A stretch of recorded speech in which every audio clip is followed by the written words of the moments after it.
Bom, muito boa tarde, então. Meu nome é André Leme Fleury, como foi apresentado, eu sou professor da Universidade de São Paulo. Atuo nos cursos de Engenharia de Produção e também de Design, e é uma grande satisfação poder vir estar aqui com vocês na Oil Week, apresentando alguns dos casos de sucesso e o que a gente tem realizado lá dentro da USP, e não só na USP, mas além da USP, ou seja, em parceria com outras instituições, para fomentar um ecossistema de inovação capaz de gerar startups efetivamente reconhecidas como de sucesso no mercado. Então, como eu mencionei, ou seja, eu sou da produção, porém tenho o privilégio de atuar na FAO. Eu, quando comecei minha carreira acadêmica, entrei num espaço onde tinha pouca coisa, mas há 10 anos atrás tinha pouca coisa, e hoje em dia é um dos lugares mais criativos para se estar na USP, que é a interface entre a engenharia e o design. A partir daí, a gente desenvolveu uma série de iniciativas, em especial com esses dois temas, Design Thinking e Lean Startup. Temos bons resultados até hoje, em especial nesses últimos 5 anos. E é o que eu vou contar um pouquinho para vocês hoje na nossa palestra aqui na Oil Week. Então, ou seja, começa a nossa historinha, começa com um laboratório, chama InovaLab Atpoli. InovaLab devem ter algumas centenas de milhares aí pelo mundo afora, mas a gente escolheu um nome bastante genérico e fomos bastante felizes nessa opção, porque hoje em dia o nosso laboratório é um laboratório com uma certa reputação e com uma certa credibilidade em relação a tudo que ele tem sido capaz de fazer. A nossa inspiração, então, são os laboratórios de realização. Quando a gente começou a pensar o que seria, então, esse modelo que a gente estaria trazendo para a USP, a gente foi buscar algumas referências e encontramos o Center for Bits and Atoms, criado pelo Neil Gershenfeld, no MIT, da onde saíram os Fab Labs. Encontramos os Innovation Labs de Berkeley, os PBLs de Stanford, o Product Realization Lab e a própria Olin College, que fica ali junto de Babson. Todos eles com uma cultura maker muito forte, uma capacidade de empoderar os alunos e colocar os alunos no primeiro plano, transformar os alunos, então, em protagonistas daquilo que eles vão ser capazes de gerar. Então, quando a gente criou o InovaLab, o foco, então, era aplicar essa abordagem toda por projetos ou por problemas, ou as duas combinadas, para desenvolver inovações. Seja inovação em produto, seja inovação em serviço, seja inovação em empreendedorismo. Esse era o foco. E a ideia do empoderamento dos alunos, ou seja, de uma maneira geral, as nossas instituições são fechadas, e a gente resolveu falar um negócio aberto. O que quer dizer negócio aberto? Esse é o meu slide favorito, ou seja, quando a gente fala do InovaLab. Aberto é dos alunos para os alunos, gerenciado pelos alunos. Ou seja, posso usar o InovaLab para fazer um trabalho de outra disciplina? Pode sim, está liberado, pode fazer o que você quiser. Posso usar o InovaLab para prototipar a solução de TCC? Pode também, quero fazer uma startup, quero fazer um produto, fica à vontade, seja bem-vindo. Posso usar o InovaLab no horário que eu estiver interessado em usar? Pode também. À sexta-feira à noite, no sábado, se estiver aberto, seja bem-vindo. E posso usar o InovaLab para criar uma startup também. Então, eu diria que esse foi o principal diferencial do DNA que a gente criou quando a gente estabeleceu o InovaLab, ou seja, ele é dos alunos para os alunos. E esse foi o primeiro desenho que a gente fez, uma sala de projetos, uma sala de aula para a PBL, ou seja, formato de projeto, aquela ideia então de você ter mesas para os grupos trabalharem juntos e não cadeiras para aulas expositivas, oficina de prototipagem e uma sala de projetos. Alguns anos depois, foi isso que a gente conseguiu, ou seja, a gente então criou uma sala de aula, uma salona, cabe 100 alunos, uma sala apropriada para esse tipo de iniciativa local.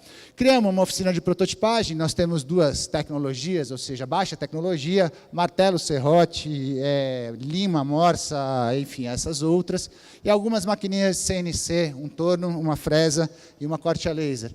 E criamos também uma sala de projetos, essa sim, feita para os alunos. E lá, então, a gente incorporou esse modelo T de educação, ou seja, a gente acredita no InovaLab que não adianta mais formar especialistas, a gente tem que ser capaz de formar especialistas, sim, mas com uma visão multidisciplinar, capaz de enxergar o mundo de uma maneira mais ampla, conhecimento do mercado e do cliente, capacidade de trabalhar em equipe. A gente valoriza profundamente as equipes multidisciplinares, engenheiros, com designers, com administradores, com médicos, com advogados e assim por diante. E a ideia toda do empreendedorismo.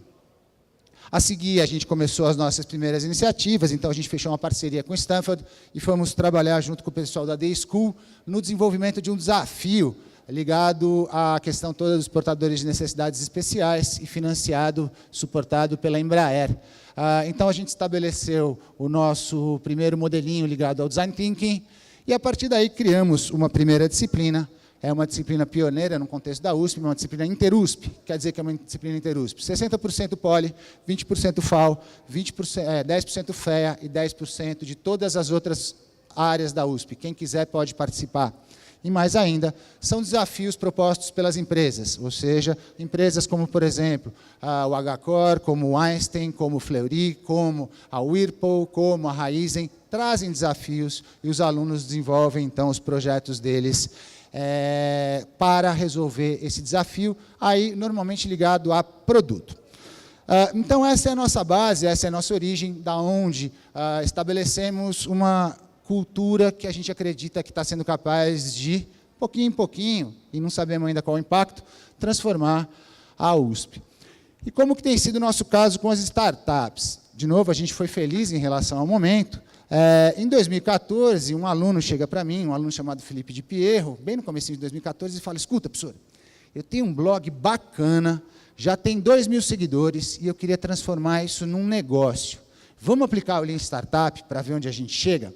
Falei, bacana, ou seja, vamos então em frente, Felipe não conhece direito, vamos aprender junto, mas vamos então, primeiro, trazer os conceitos, aplicar os conceitos e ver até onde a gente chega. Então, a ideia do projeto era aplicar o Lean Startup para o Music Jungle, e aqui algumas figurinhas em relação a como a gente desenvolveu esse caso todo. Então, ou seja, primeiro, a criação da estratégia da empresa, missão, visão, valores, e a criação do primeiro Canvas. Esse Canvas era um marketplace para músico, primeira parte, verificar as dores. Então, o pessoal veio aqui na Teodoro Sampaio entrevistar os músicos e ver se eles realmente precisavam de um marketplace para instrumentos musicais. Foi verificado. Fizeram um MVP de baixo, uma landing page para coletar os e-mails de quem eventualmente tivesse interesse nesse projeto. Foi uma taxa bem sucedida. Lançou-se o MVP de alta. Começamos, então, a monitorar os números, a criar todo o ciclo de evolução do cliente, como é que estavam todas as conversões.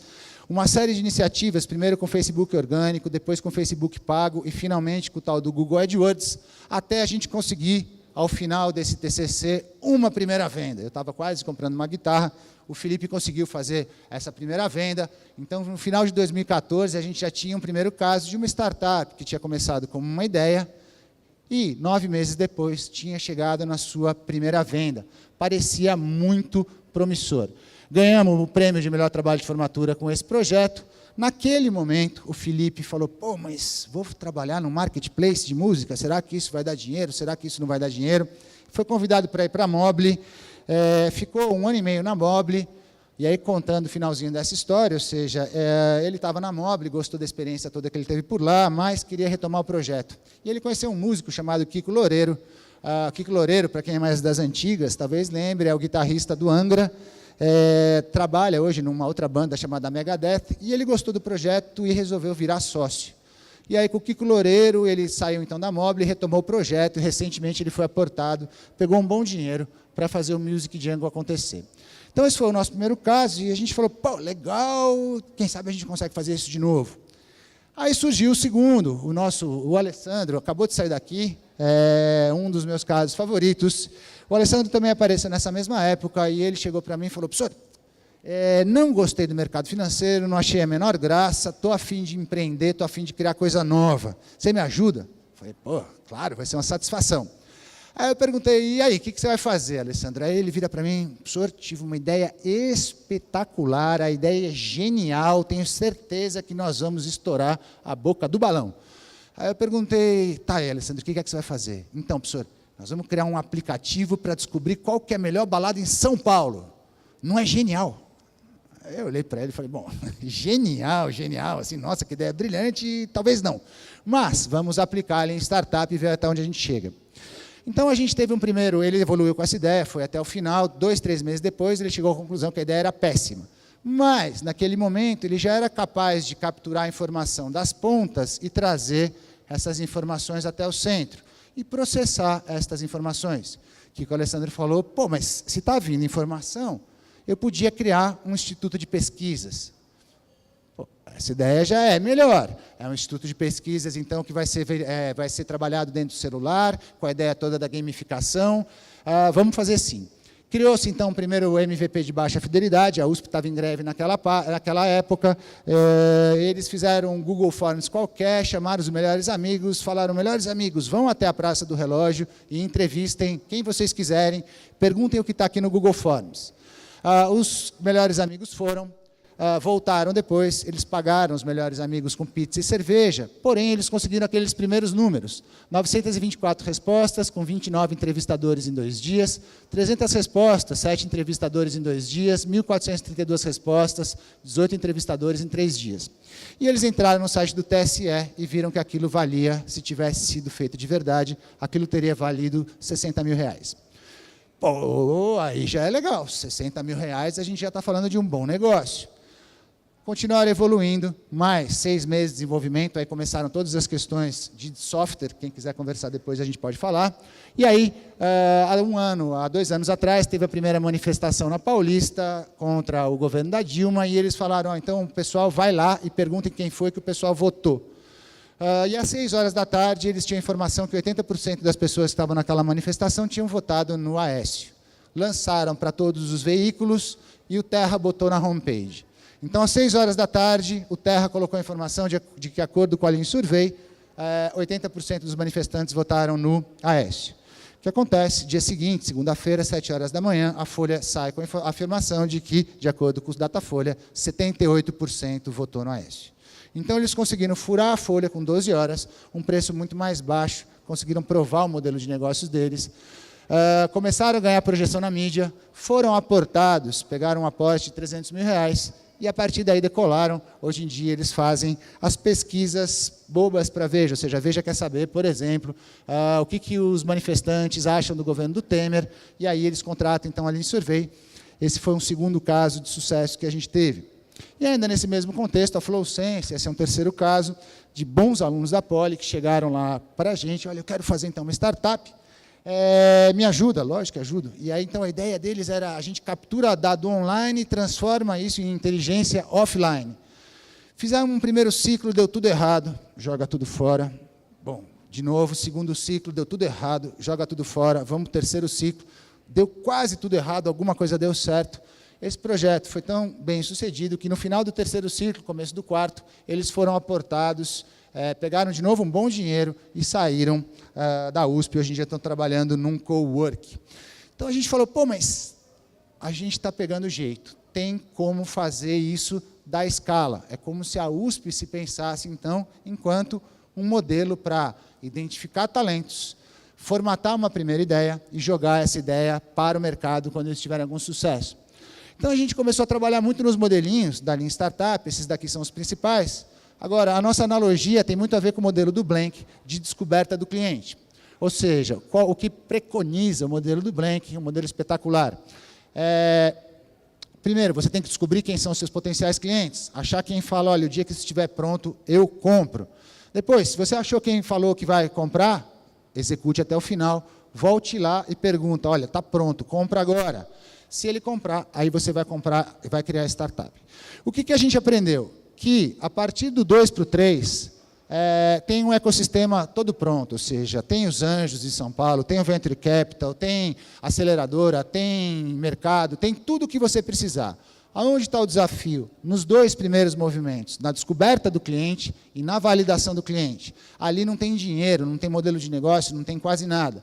E foi ali que a gente estabeleceu o modelo da USP. A USP é uma instituição pública, a gente não opera em lógica de mercado, a gente tem engenheiros de formas diferentes, e a gente resolveu se focar nesses 2 espaços. O que quer dizer se focar nesses 2 espaços? Primeiro, eu quero descobrir os alunos que têm viés empreendedor, aqueles que falam, eu quero ser um empreendedor.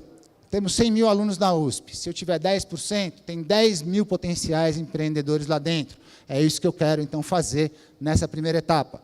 E segundo, tendo identificado esses 10 mil alunos, eu quero que eles experimentem de verdade as suas startups. Então, supondo que a gente forme grupos de 3, são 3 mil potenciais startups, 10% deu certo, eu consigo tirar 300 startups de sucesso lá dentro da USP. Essa é a lógica do que a gente está trabalhando. E como que a gente implementou? A gente recuperou o modelo mais tradicional do desenvolvimento de produtos. A gente trabalha num conceito de ecossistema em espaços orgânicos. O nosso modelo, então, é de funil. O que quer dizer que ele é de funil? A gente tem várias e várias disciplinas para identificar potenciais empreendedores na USP. Na agência USP de Inovação, eu toco uma disciplina onde a gente é semipresencial para todos os alunos da USP inteira. Na Poli, a gente tem uma disciplina obrigatória, todos os alunos da Poli têm que fazer um dia. E nós temos uma nossa disciplina de boutique, que a gente chama de maior projeção, que a gente vai, uma com a GV, eu volto ali, chama Criação de Negócios Tecnológicos. É uma disciplina bastante inovadora, porque é uma USP-GV, nunca tinha sido feito ainda nada nesse sentido, 20 Poli e 20 GV, para criar novas startups. E aí, essas disciplinas, então, a gente tem um grande número de participantes, identificação das oportunidades, usando principalmente o Design Thinking, estrutura o modelo de negócios aplicando o Canvas, planeja a pesquisa de campo utilizando a linha Startup, e a partir daí vai testando hipóteses uma atrás da outra. O nosso foco principal é o GUB. Meu querido, você quer ter uma startup, vá para a rua experimentar e volte depois para me falar se deu certo. Então, um monte de disciplina dentro da USP, foco em identificar dos 100 mil alunos, quais são os 10 mil potenciais empreendedores. Legal, achei um monte, alguns que mandaram bem, o que a gente faz com eles? A gente institucionalizou aquele trabalho de formatura na forma de um negócio chamado Programa de Pré-Aceleração. A gente roda 2 tipos de programa de pré-aceleração. Um, na agência USP, chama Pixel, em parceria com o Sebrae, e algumas empresas, 8 ou 10 empresas selecionadas com algum contato com a USP. E o segundo, quem toca é o Ocean. O Ocean é um laboratório que fica junto com a gente na produção, é um laboratório da Samsung. Esse é um programa, então, da Samsung, e por ser da Samsung, o foco maior em User Interface e User Experience, ou seja, interfaces digitais. Então, a gente pega aqueles alunos que falaram, legal, gostei, quero continuar, e aí, durante 6 meses, coloca esse pessoal para experimentar a pré-aceleração, ou seja, efetivamente chegar até a primeira venda. Resultados obtidos, algumas ideias que vieram das disciplinas. Compartilha, ou seja, é um projeto da FAO. Na FAO gasta-se muito com o material. O foco aqui é compartilhar o material que não foi utilizado no semestre. O de baixo, um camarada lá de São Carlos, esse daí quer fazer uma destilaria de gin. Começou com algumas ideias. O de baixo ainda, uma mochila para viajantes. A menina chegou até o protótipo final. Ali em cima, um protótipo de como aumentar a segurança em São Carlos. O outro, um processo de reciclagem. E aqui embaixo, uma CNC de baixa fidelidade. Então, tudo isso daqui veio das disciplinas. 4 meses para a molecada criar. Gostei, quero continuar, professor, e agora? Aí vai para todo o processo de pré-aceleração. 2 casos muito bem sucedidos. O primeiro, 2 a 3 alunos da Poli, o Fernando e o Henrique, que fizeram a disciplina, conheceram a Marina é da GV, gostaram, falaram, a gente quer tocar essa empresa. A empresa faz máquinas de reconhecimento de muda de eucalipto, se ela está boa ou não, para ser colocada no mercado. Eles fizeram a disciplina, próximo passo, a gente precisa conseguir dinheiro para tocar o negócio. Fizeram um 3D, fizeram um pronto protótipo da máquina, mas, principalmente, conseguiram uma carta do diretor da Fibria, falando que, quando a máquina estivesse pronta, ele ia comprar. Fomos para o Santander, inscrevemos no Santander Universidades, ganhamos 100 mil reais, eles ganharam 100 mil reais com esse projeto, e com esse dinheiro, eles continuaram tocando durante 1 ano mais. Ali, não pegaram aporte por gosto deles, não temos interesse em aporte. Ali, do lado direito embaixo, as primeiras máquinas, já tem mais de 6, 10 máquinas entregues até o momento. E a outra, também, empresa que veio da GV, da parceria com a GV Poli, a Área 25, eles começaram a disciplina, chegaram à conclusão de que era um marketplace, a ideia original, chegaram à conclusão que o marketplace não ia dar certo, mas, fazendo marketplace, identificaram que tinha espaço para criar um negócio que fosse capaz de gerenciar a lista da vez dos vendedores. E aí eles começaram a automatizar essa lista da vez, aplicar treinamento on the job e, a partir daí, gerar gráficos gerenciais. Em dezembro, a gente não se viu ainda esse ano, em dezembro eles estavam em 25 lojas, perspectiva de abrir para mais 200 no começo desse ano, e aí decidir se eles iam receber um aporte ou não. Então, esse é o modelo que a gente criou na USP, mistura disciplinas com pré-aceleração, num espaço em que ainda não é atraente para o mercado. Nós estamos sozinhos, por isso que a gente tem tido o privilégio de obter grandes sucessos. Próximos passos. Primeiro, fortalecer, então, o ecossistema. A gente trabalha num ecossistema bastante relevante. São Paulo foi eleita a 12ª melhor cidade do mundo para empreender. O foco é exatamente cada vez mais consolidar as parcerias, seja com o Ocean da Samsung, Oxigênio da Porto Seguro, FAPESP, o Aira da Telefônica, TIM, Cubo, Sangoban, enfim, empresas que quiserem trabalhar com a gente, sejam muito bem-vindas. Depois, identificar temas emergentes, direcionar um pouco mais a inovação. Mobilidade é um bom tema. Próxima menina dos olhos para a gente, é em parceria com o Einstein, com algumas outras instituições, a Faculdade de Medicina aqui atrás, trabalhar a ideia toda do biodesign, ou seja, como é que eu crio novas soluções de engenharia para problemas da medicina. E a ideia toda de aumentar a relevância e aumentar a nossa projeção internacionalmente, levar São Paulo mais para próximo do grande centro especial Vale do Silício, e a partir daí escalar as nossas startups com abrangência global. Então, era isso que eu tinha para contar para vocês. Agradeço muito a oportunidade e fico à disposição para eventuais bate-papos depois ali no café, né? Obrigado.